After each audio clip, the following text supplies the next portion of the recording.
Okay, we are here in Santa Clarita at Redline Gauge Works today, picking up a very special part for the Pontiac Tempest build. I'm so excited about this. We have a lot of cool stuff to show you while we're here, but first we're gonna head on into the shop and I'm gonna introduce you to my friend and the owner, Shannon.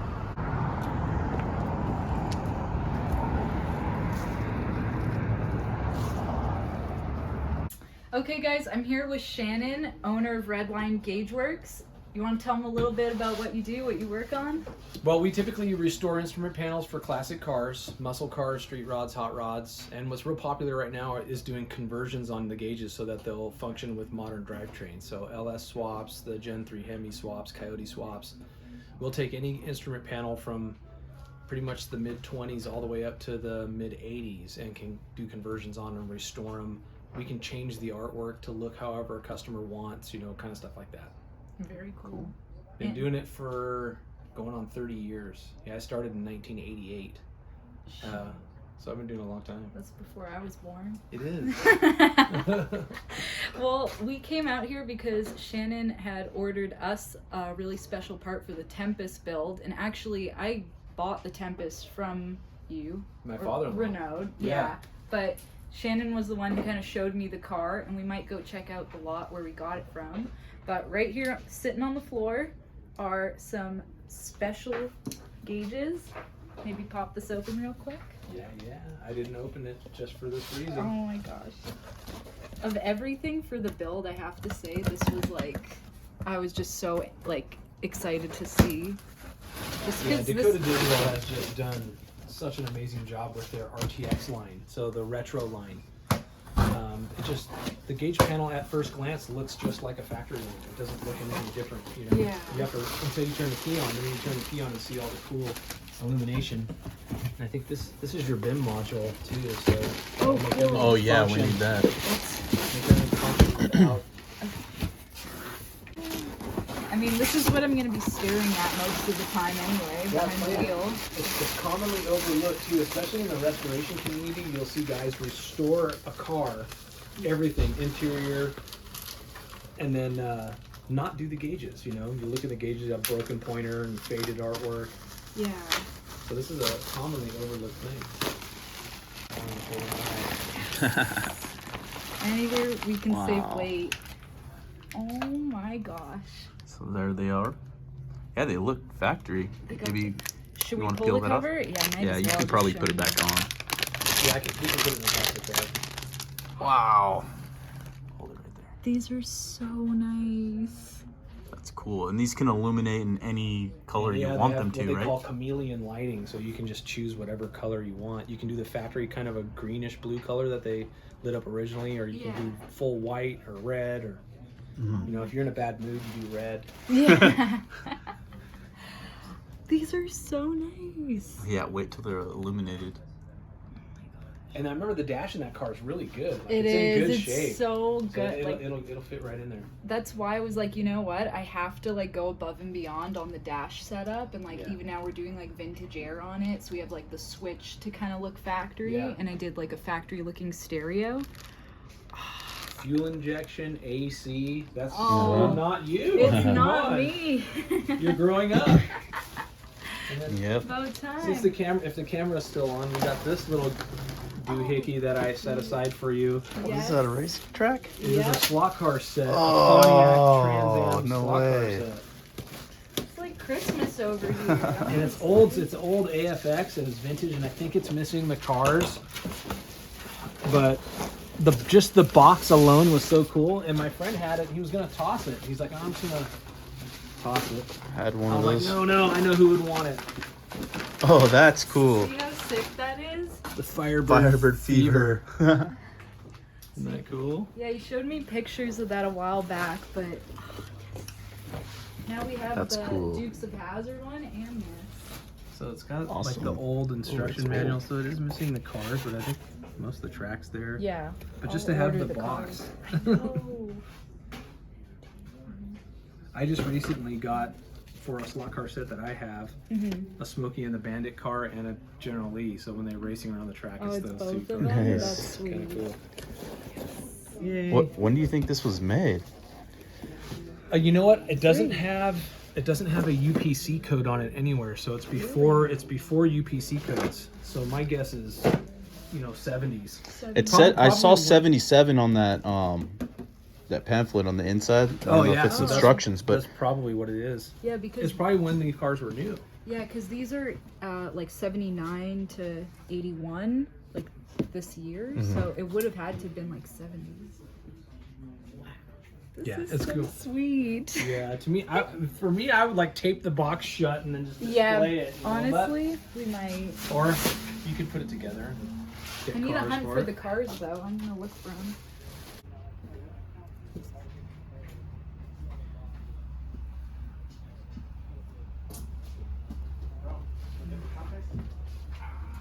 Since you're kind of the Pontiac nut. Yeah. This job is supposed to be super, super rare, and it's for this company, DSD Automotive, and it's a 69 Firebird. Oh. But it's a rare one because it's got this weird gauge package.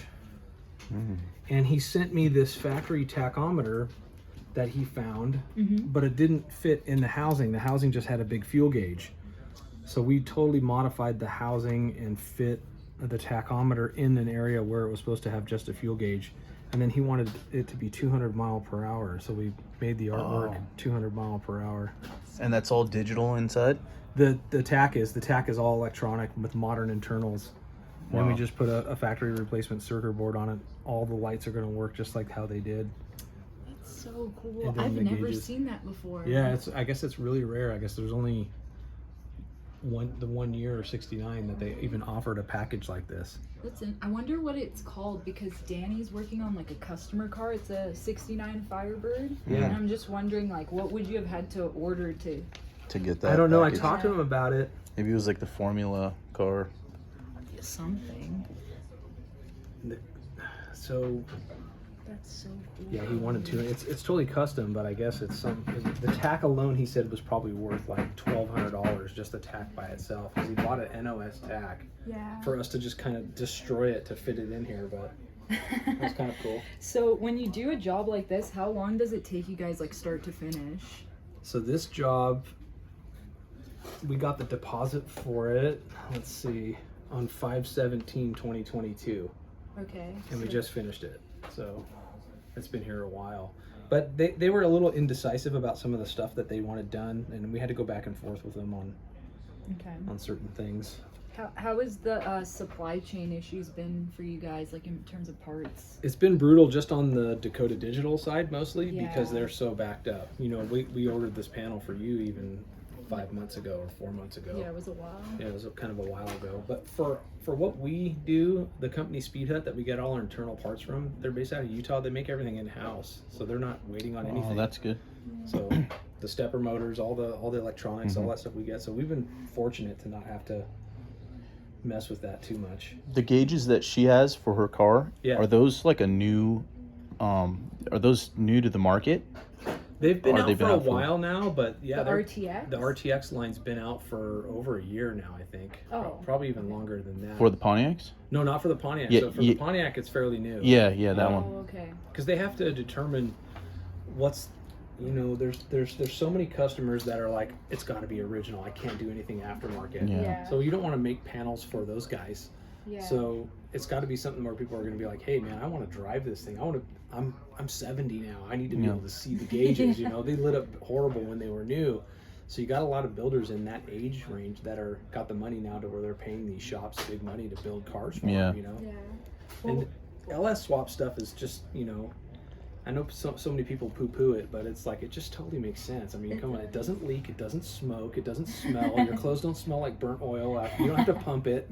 You know, you just turn especially the fuel injection. I mean, the carburetors are great. Yeah. They have their place. I'm trying it. I'm giving it a But try. man, to be able to just get in the car, like even my Valiant, just to be able to get in it, turn the key and start it and drive. Yeah. I don't have to warm it up. I don't have to, you know, keep it idling and smell the raw fuel burning. You know, it's like, it's just very it is. And as you get older, it's just kind of like, I want the convenience of it. And that's kind of why I did the Hudson swap, you know, because it was like, I want to drive this car and I want to enjoy it. So that means I'm going to get in it, start it, and drive it. It's reliable, for me, a big selling point on those specific gauges were actually the fact, because it's a Tempest, mine didn't have RPM. It was like very limited in what it had, so I was like, that was it right there. I mean, I know that's technically more for like a GTO because that would have came with it, but shoot, at this point the whole car, everything's brand new on it.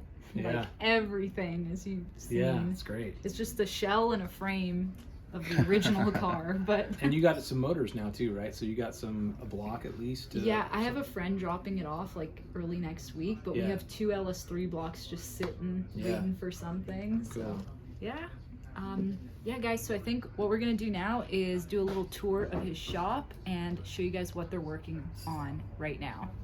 So this is my technician Daniel. Daniel, hey, say hi. Hey Daniel. Nice to meet you. He's working on a 37 Lincoln right now, which this is for Hot Rods and Hobbies out in Signal Hill. So these again are the original gauges, so they're all going to mount in the exact same original locations, but they have all the new internals. The numerical values have been all updated to read higher, more correct for the drivetrain that's going to have. This is kind of like the finished product. Wow. And then the speedometer was originally 100 mile per hour. Now it's 120. And Danny's actually cutting out a new face for it, so he kind of hand stencils it and then is going to cut it out on our bandsaw with a metal blade, and we'll make our own odometer window, and going to put a better mechanical speedometer inside of it. And we did a quartz conversion on the clock, so it's got all new internals but still the original face, and we'll use the original hands, so the clock hands will be correct. That's So really it cool. kind of goes from this old Wow. electromechanical wind up to that little tiny circuit board with a stepper motor on Oh, that's sweet. it. That's kind of I cool. love this. And then Andy, this is my service manager. So he Hey, runs, Andy. he runs the shop when I'm not here. And he's doing a Bronco. This is a company called Agasso Motors, I think I got, or Agasso Outdoor. So they specialize in doing Broncos with the Coyote swaps. So this is a brand new set of gauges. So these are brand new reproduction gauges with all new internals, updating everything on it. Very cool. Here's a vintage Porsche 356 tachometer. Kept the original face, original pointer. It's got a modern stepper motor in it. That's cool. It's gonna look completely stock Completely stock. Yeah. and all digital. But Porsche 356 had a tachometer cable that ran from the tachometer out the front underneath the whole car. The tachometer cable was longer than the car. Yeah. So they commonly failed, you know. This will allow it to look 100% stock, no longer need the cable. It'll work with any aftermarket ignition too. So if you update from points ignition to electronic ignition. Awesome. Cool. Wow, you guys have a lot of like variety too. It's not, just like classic Yeah. muscle car. It's like We're starting to do a lot more. yeah. So when I was 18, I worked at Alpha Beta grocery store as a box boy. Actually, I was working night crew, so I'd already been stepped up, So, and we were racing remote control cars at the time.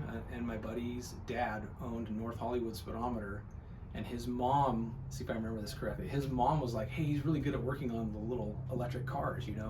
Maybe he'd be a good technician." So the dad hired me, and that was back in 1988. So he hired me, and I went to work at North Hollywood Speedometer, and that's what I've been doing ever since. So it's kind of like, that's what kicked it all off. Yeah. Wow, I got a lot of parts in here. Yeah, so this is a knit too. So this spot up here is all full of parts too. So I got Oh my shelving up there, and you gosh. got to watch where you walk so you don't fall through the roof. It's great.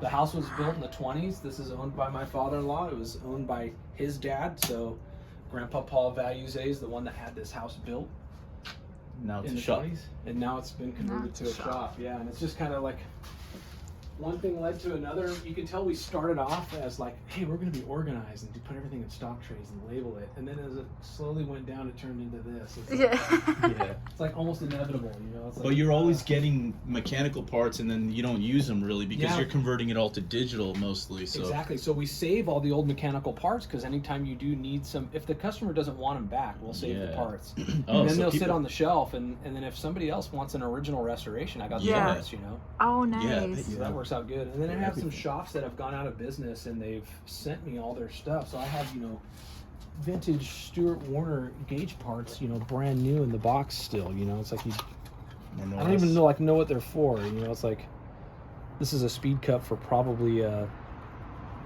early '60s Stuart Warner speedometer. You know, but it's NOS.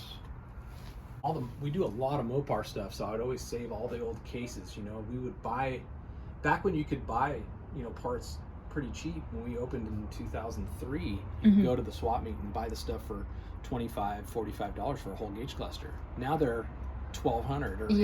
You know, it's like ridiculous. Yeah.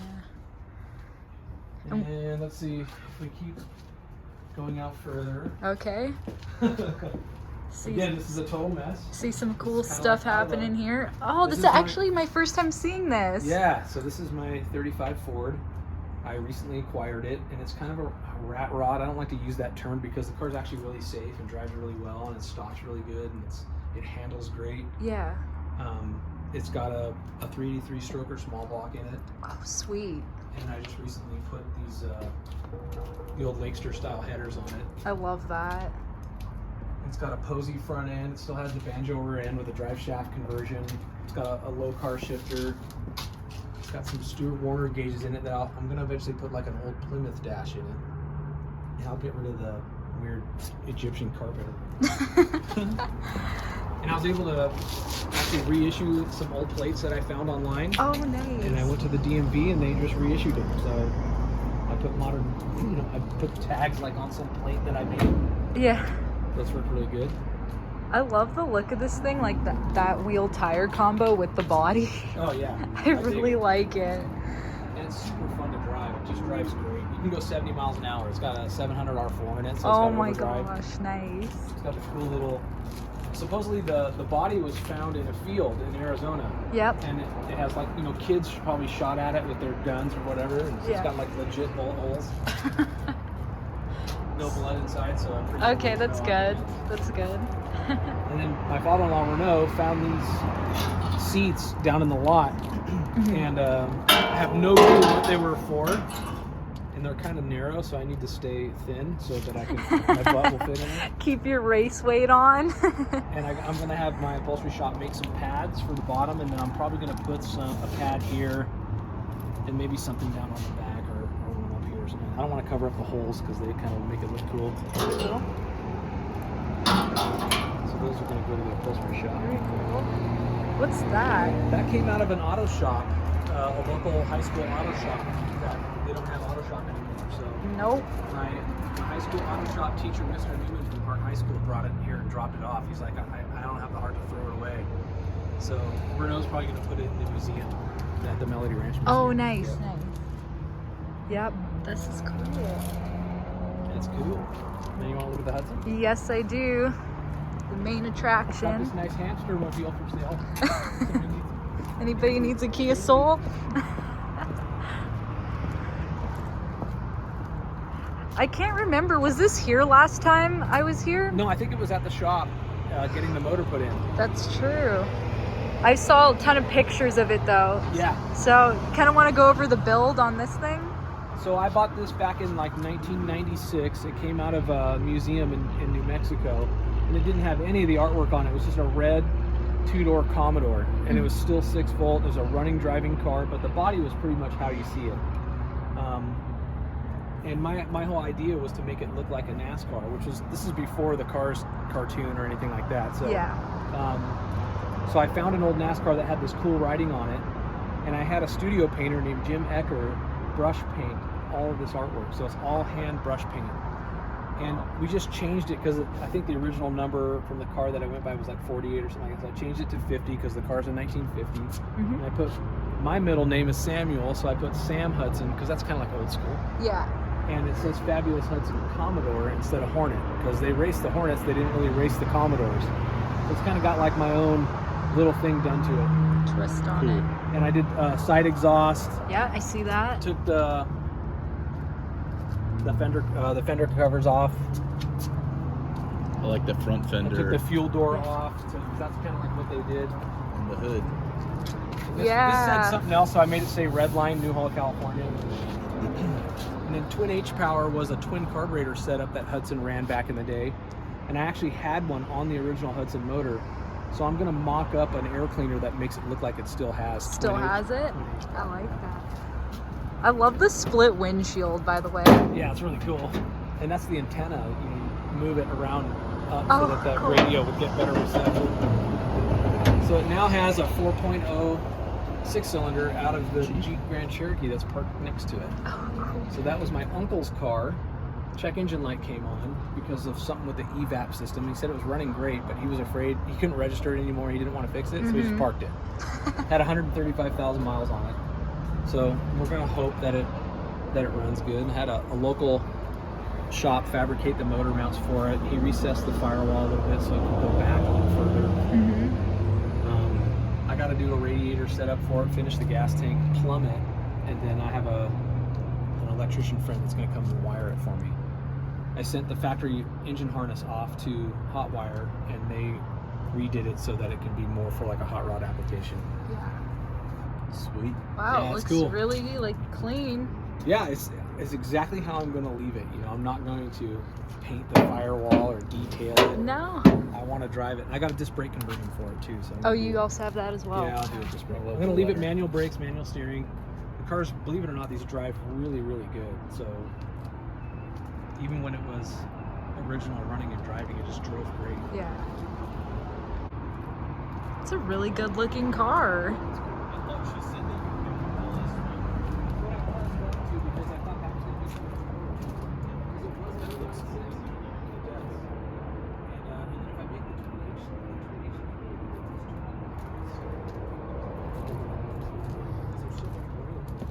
So Here's the Jeep. mock something up and make it. That's cool.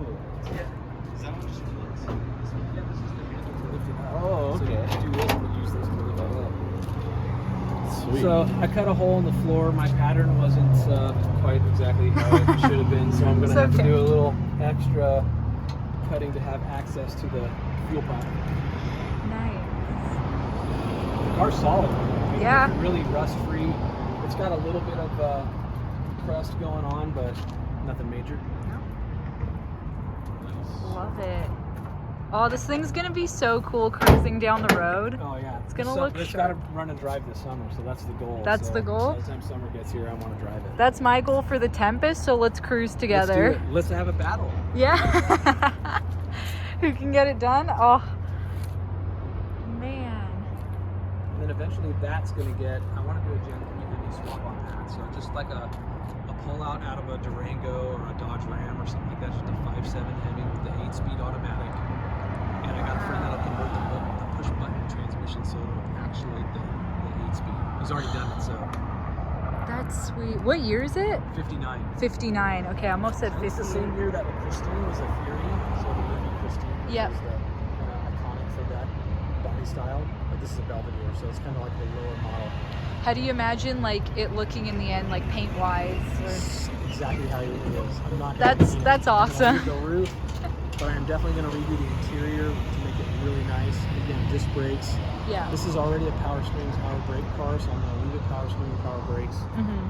But torsion bar front end, I'm going to leave it all exactly how it is. The ride quality on this car is so good. It's I like, don't bet, wanna because change it's it. like a big old boat, so. I'll probably do big sway bars on it, and then do a Borgeson power steering box. Yep. So that the Chrysler steering was like, achoo, oh, 2 lanes over. And the car would just take off. You had to you drove it like this, with one finger. Yeah. Put a smaller wheel on it. I like it. So unfortunately the back lot was pretty flooded, so we couldn't take you back there to see some of those cars, and Shannon had to get back to work, but we're just gonna head back to the shop now, and I'm gonna properly unbox these gauges for you and tell you guys a little bit more about them. Here we are back at the shop, and as you can see I have a lot of boxes here. All of these are parts for the Tempest. These 3 came from Holly, but this one right here, these are the Dakota Digitals, which I'll show you. So there's the instructions, a bunch of wires and connectors, and the BIM in this box here. So I'll open that up a little later, but I just wanted to show you guys the gauges up close. Gonna lay them out.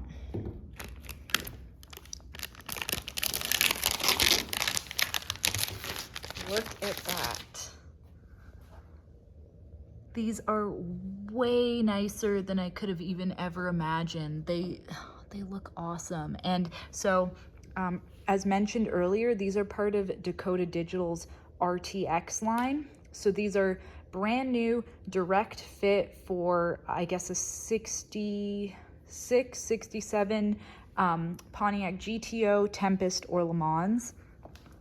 And what's really nice about them is they're, you know, they actually tell you what you need to know. For example, I finally have an RPM gauge now. There's water temp, oil pressure, speedo, and then gas and battery. So these are really pretty. And then I'll show you them compared to the ones that are in the car right now. Got a lot of fuel pump instructions on the hood. So if you come in here, these are the factory ones. So there is, what is that? Is that battery and oil pressure? Speedo. Then there's the gas and temp. And then they left that one blank, I believe, in the Tempest and Lemans. I could be wrong on that, at least the Tempest was. So these are gonna be quite the upgrade, and it's gonna work so well with everything else going in the car. And while I'm in here, I'll explain some of the stuff that we've been working on. Major shout out to Danny and Andrew for all this under dash stuff happening. I ordered an AC and heat kit from Vintage Air. So they stuck the evaporator underneath here, and now we're just running the remaining hoses and lines. And we got to get the vent placed up under there. And then Danny Danny made this plate right here and helped me mock it up, so that way we can also run a switch for a line lock. So this is gonna look pretty nice. I mean, it's not gonna look exactly factory. The stereo that I ordered is pretty close, but it doesn't have like the Pontiac emblem on it, but I still might be able to retain the original knobs. But really, at a first glance, it's gonna look pretty close to factory, and that's why I went with the RTX line, is because they're designed just to, you know, kind of look like them. I mean, I know with the displays it'll be different, and when the lights are on, they'll look like digital gauges, but you know, they're cool. They're direct fit. So yeah, the dash is pretty critical to me, because this is gonna be my view while I'm driving, so I wanted everything to look good. Okay, so we just temporarily hot wired the gauges so we could show you what the displays look like, and my mind is blown right now.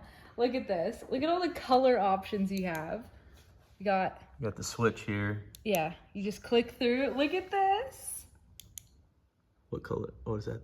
There's Blue. steel blue, ice and fire, wild aqua, emerald, mint green, yellow flare. And then, wow. Shoot, I'm kind of basic though. I'm probably gonna wind up doing like the classic, but it is cool that you can like screw around with this. And the more we look at the settings, the more I'm realizing like how customizable this really is. Like you could really change everything here. So that's pretty they awesome. look so good. Again. Wow. Boom. Damn. Fancy. Look at that. This car is gonna get these fancy gauges? Real fancy. Wow, no, those are nice. Those are really nice. And they're direct fit, so we're not gonna have to mess with them too much. It's just gonna be like setting them up how we want, so. Cool. Stay tuned for more build videos with the Tempest. I hope you guys enjoyed, and major shout out to Shannon Hudson at Redline Gauge Works. If you guys aren't really interested in going the digital route, check out his shop, and he can virtually work on anything. And also major thank you to Dakota Digital for getting on board with the Tempest build. I'm just so excited about them. They look awesome, way better than I expected, and can't wait to get them installed. So when we fire up the car for the first time, you will be seeing us do a review on those gauges. And yeah, anyway, thanks for watching, guys. See you next time.